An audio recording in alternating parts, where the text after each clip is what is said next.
नमस्कार, मैं भावना और चलिए देखते हैं झारखंड की 25 फटाफट बड़ी खबरों को। झारखंड में अब लोगों को सताएगी तपती गर्मी। झारखंड का मौसम तेजी से बदल रहा है, कभी बारिश तो कभी धूप देखा जा रहा है। रांची मौसम केंद्र के मुताबिक अगले 5 दिनों तक फिर झारखंड में लोगों को गर्मी का एहसास अधिक हो सकता है, यानी एक बार फिर तपती भरी गर्मी का एहसास लोगों को होने वाला है। तेज धूप के साथ गर्म हवा भी चलेगा। मौसम केंद्र ने अगले 5 दिनों में राज्य में अधिकतम तापमान में 3 से 4 डिग्री सेल्सियस बढ़ोतरी की संभावना है। हेमंत सोरेन के सार्थक पहल से 7 किशोरियों की हुई घर वापसी। मुख्यमंत्री हेमंत सोरेन के सार्थक पहल से झारखंड राज्य बाल संरक्षण संस्था, महिला बाल विकास व सामाजिक सुरक्षा विभाग और पाकू डीसी वरुण रंजन के निर्देशन में जिला के अंतर्गत कुल 7 किशोरियों की घर वापसी करवाई। प्रशासन ने बेंगलुरु से लाए गए सभी किशोरियों को उनके परिवार को सौंप दिया है। झारखंड में 20 मई के बाद 26,000 शिक्षक नियुक्ति का ऐलान। झारखंड में होने जा रही 26,000 शिक्षकों की नियुक्ति में 7 साल पहले JTET पास के उम्मीदवार भी आवेदन के योग्य होंगे। इस नियुक्ति प्रक्रिया में 2016 में JTET पास करने वाले 52,848 अभ्यर्थी भी आवेदन कर सकते हैं। इसके लिए 20 मई के बाद आवेदन निकलने की पूरी संभावना है। इसी महीने JSSC को अनुशंसा भेजी जाएगी। इसके बाद JSSC आवेदन जारी कर देगा। झारखंड में आदिम बहुल जनजातियों के लिए अब चलंत ग्राम क्लिनिक सेवा की शुरुआत। झारखंड में आदिम बहुल जनजातियों की चिकित्सीय सेवा दिलाने के लिए सरकार गंभीर हुई है। राज्य सरकार ने विशेष रूप से आदिम जनजातियों के लिए चलंत ग्राम क्लिनिक सेवा की शुरुआत की है। इस क्लिनिक के माध्यम से आदिम जनजातियों के गांव तक पहुंचकर मेडिकल की टीम उन तक चिकित्सकीय सेवा पहुंचाएगी। 40 नियोजन नीति का विरोध जारी। 10 और 11 जून को पूरे झारखंड में आर्थिक नाकेबंदी। उपराजधानी दुमका में SP कॉलेज के समीप लुमाई हवेली में छात्र समन्वय समिति के बैनर तले 40 नियोजन नीति के विरोध में छात्रों की बैठक हुई। छात्रों ने कहा कि इस नीति के खिलाफ पूरे झारखंड में 10 और 11 जून को आर्थिक नाकेबंदी करने का ऐलान किया है। छात्रों ने कहा कि इससे बाहरी लोगों को ज्यादा फायदा होगा और यहाँ की जनता निचले पायदान में दबी रहेगी। जब तक यहाँ की जनता को अपना हक नहीं मिल जाता, तब तक झारखंड की जनता अपने हक की लड़ाई लड़ती रहेगी। सीनी और खरसावा स्टेशनों पर एक्सप्रेस ट्रेनों के ठहराव को अर्जुन मुंडा दिखाएंगे हरी झंडी। जिले के 2 स्टेशनों पर लंबे समय से कुछ एक्सप्रेस ट्रेनों के ठहराव की मांग के बाद आखिरकार रेलवे ने मंजूरी दे दी है। खूंटी लोकसभा के सांसद सह केंद्रीय मंत्री अर्जुन मुंडा आज सीनी में एक और राज खरसावा में 2 ट्रेनों के ठहराव के बाद हरी झंडी दिखाकर उसे रवाना करेंगे। हृदय रोगियों के लिए 13 और 14 मई को रिम्स में लगेगा निःशुल्क कैंप। खाद्य सुरक्षा अधिनियम से आच्छादित झारखंड के कार्डधारी जो हृदय रोग से ग्रसित है, उनके लिए अच्छी खबर है। झारखंड सरकार के स्वास्थ्य विभाग और Prashanti medical services and research foundation की ओर से 2 दिवसीय निःशुल्क हृदय जांच शिविर का आयोजन किया जा रहा है। निःशुल्क हृदय चिकित्सा योजना के तहत कैंप 13 एवं 14 मई को रिम्स में लगेगा। हृदय रोग से ग्रसित बच्चे, वयस्क एवं बुजुर्ग इस कैंप का लाभ ले सकते हैं। IAS छवि रंजन को झारखंड सरकार ने किया निलंबित। भारतीय प्रशासनिक सेवा के 2011 बैच के अधिकारी छवि रंजन को झारखंड सरकार ने निलंबित कर दिया है। गौरतलब है कि छवि रंजन को 2 दिन पहले ED ने गिरफ्तार किया था। इसके साथ ही अब जमीन घोटाला मामले में मनी लॉन्ड्रिंग के तहत जांच कर रही ED अगले 6 दिनों तक उनसे पूछताछ भी करेगी। नीट की परीक्षा पूरी, विद्यार्थियों ने कहा टफ नहीं था पेपर। नेशनल टेस्टिंग एजेंसी ने रविवार को नेशनल एलिजिबिलिटी एंट्रेंस टेस्ट का आयोजन किया। परीक्षा को देकर लौटे विद्यार्थियों के चेहरे पर खुशी देखी गई। बताया गया कि पेपर टफ नहीं था, कोई भी क्वेश्चन सिलेबस से बाहर नहीं आया था। परीक्षा अच्छी थी, अब तनाव दूर हुआ। परीक्षा में प्रवेश के लिए एडमिट कार्ड व 2 पासपोर्ट साइज फोटो लाना अनिवार्य था। भारत में कुल 19 लाख विद्यार्थियों ने इसके लिए रजिस्ट्रेशन करवाया था। सरकारी स्कूलों में 1 जून से सत्र शुरू होने की उम्मीद। वर्ष 2023 से 24 का सत्र 1 जून से शुरू होना है। ऐसे में यदि सब कुछ ठीक ठाक रहा तो ये सत्र निर्धारित समय से शुरू हो सकेगा। स्कूलों का सत्र 1 अप्रैल से शुरू होता है। ऐसे में इस वर्ष कम से कम 2 माह की देरी से सत्र शुरू होगा। बताया जाता है कि 2024-25 का सत्र 1 मई से शुरू करने का लक्ष्य रखा गया है। इसके बाद सत्र 2025-26 से ही सत्र निर्धारित समय पर शुरू हो सकेगा।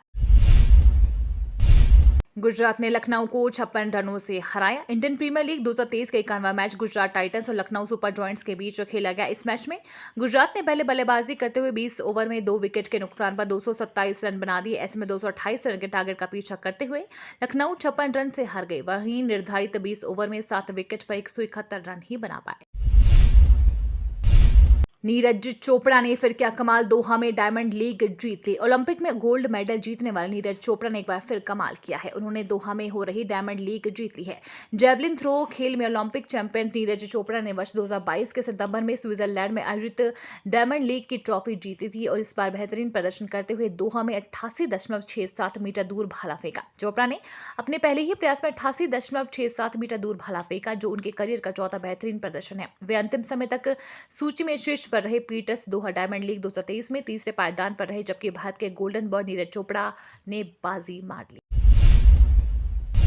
विश्व कप क्रिकेट के लिए भारत आने से पहले जय शाह पाकिस्तान से लिखित गारंटी चाहता है। अगला आईसीसी क्रिकेट वनडे विश्व कप इस साल के आखिरी में भारत में खेला जाना है, लेकिन पाकिस्तान की टीम यहां खेलने आएगी या नहीं, इसको लेकर संशय की स्थिति बनी हुई है। दरअसल एशिया कप खेलने के लिए भारत ने पाकिस्तान जाने से इनकार कर दिया। इसके बाद से पाकिस्तान धमकी दे रहा है कि वह भी विश्व कप खेलने भारत नहीं आएगा। हालांकि पाकिस्तान क्रिकेट बोर्ड वास्तव में ऐसा कोई फैसला लेने की स्थिति में नहीं है। इस संदर्भ में बीसीसीआई अध्यक्ष भारत दौरे के लिए लिखित गारंटी चाहता है।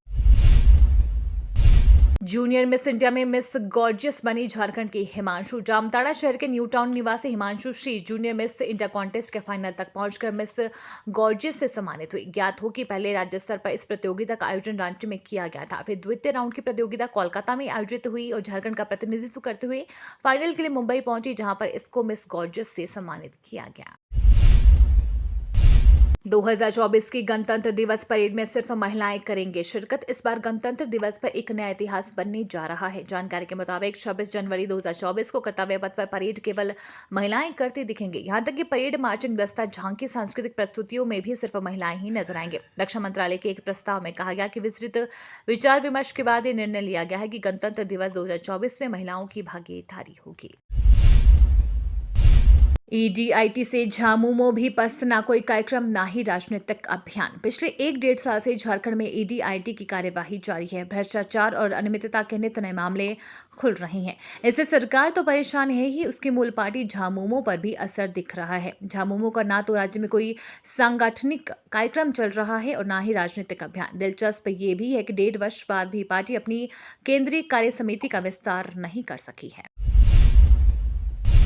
स्कूल बसों से शहर में नहीं लगेगा अब जाम, जिला प्रशासन ने बनाया ऐसा प्लान। आए दिन स्कूल बसों की वजह से शहर की तमाम सड़कें जाम रहती हैं। खासकर दोपहर के वक्त स्कूली बच्चों के साथ साथ आम लोगों को भी काफी परेशानी उठानी होती है, पर अब स्कूल बसों की वजह से शहर में जाम नहीं लगेगा। जिला प्रशासन ने इसकी व्यवस्था की है। जल्द ही शहर के प्रमुख सड़कों में 5 नए बस स्टॉपेज होंगे, जो सड़क को जाम होने से बचाएंगे। दरअसल जिला प्रशासन की तैयारी है कि अब स्कूल की बसें निर्धारित स्टॉपेज से ही बच्चों को पिक एंड ड्रॉप करें। सीए, सीएस और कॉस्ट अकाउंटेंट ने नाराजगी जाहिर की। कहा सरकार पुनः विचार करे। वित्त मंत्रालय के नए नोटिफिकेशन से ज्यादातर वित्तीय सलाहकार नाराज है। इससे वे अपने अधिकार का हनन और कार्य क्षेत्र में दखल मान रहे हैं। उनका कहना है कि ऐसी स्थिति रही तो हम लोग काम कैसे कर पाएंगे। सीए अपने क्लाइंट के लेन देन संबंधी हर गतिविधि की निगरानी कैसे रख सकता है। फिर ऐसे में तो कोई भी अपनी गलती के लिए सीए, सीएस को आसानी से फंसा सकता है। इसलिए सरकार को इस नियम पर पुनः विचार करना चाहिए। जमशेदपुर हिंसा में गिरफ्तार नेताओं के समर्थन में आज बीजेपी का विरोध प्रदर्शन। झारखंड के जमशेदपुर क्षेत्र में पिछले महीने हुए उपद्रव मामले में प्रशासन द्वारा बीजेपी नेताओं पर बिना जांच पड़ताल के दर्जनों धाराओं में गिरफ्तार करने और जेल भेजे जाने पर बीजेपी कार्यकर्ताओं पर नाराजगी देखी जा रही है। झारखंड बीजेपी ने राज्यपाल से सीबीआई जांच कराने की मांग की। वहीं बीजेपी ने जमशेदपुर में करीब 1 महीने से जेल में बंद बीजेपी नेताओं की रिहाई को लेकर सड़क पर उतरने का ऐलान कर दिया।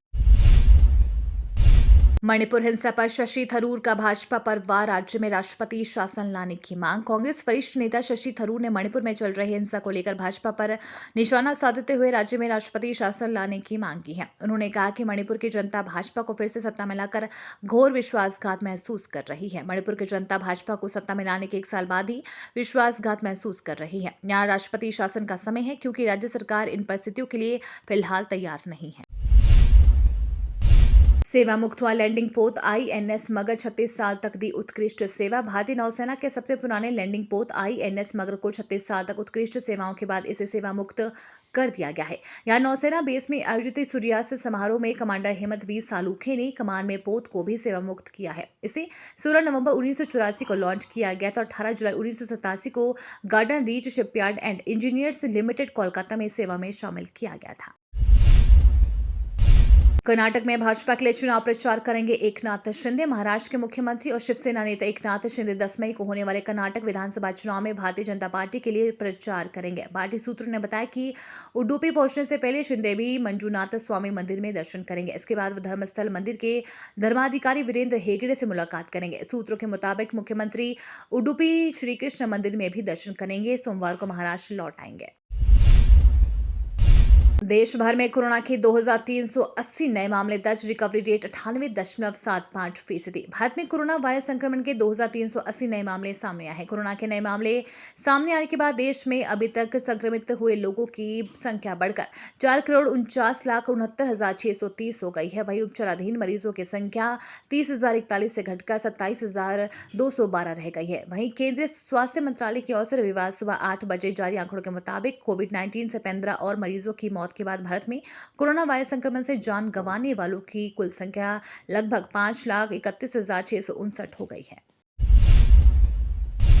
पहलवानों के समर्थन में किसानों के प्रदर्शन के मद्देनजर दिल्ली पुलिस ने राजधानी में बढ़ाई सुरक्षा। संयुक्त किसान मोर्चा द्वारा घोषणा किए जाने के बाद राष्ट्रीय राजधानी में जंतर मंतर समेत कई जगह पर सुरक्षा बढ़ा दी गई है। दरअसल संयुक्त किसान मोर्चा पहलवानों के समर्थन में दिल्ली सहित देश भर में विरोध प्रदर्शन कर रहा है। यौन उत्पीड़न के आरोपों का सामना कर रहे भारतीय कुश्ती महासंघ के अध्यक्ष और भाजपा सांसद बृजभूषण शरण सिंह की गिरफ्तारी को लेकर पहलवान पिछले 10 दिनों से जंतर मंतर पर विरोध प्रदर्शन कर रहे हैं।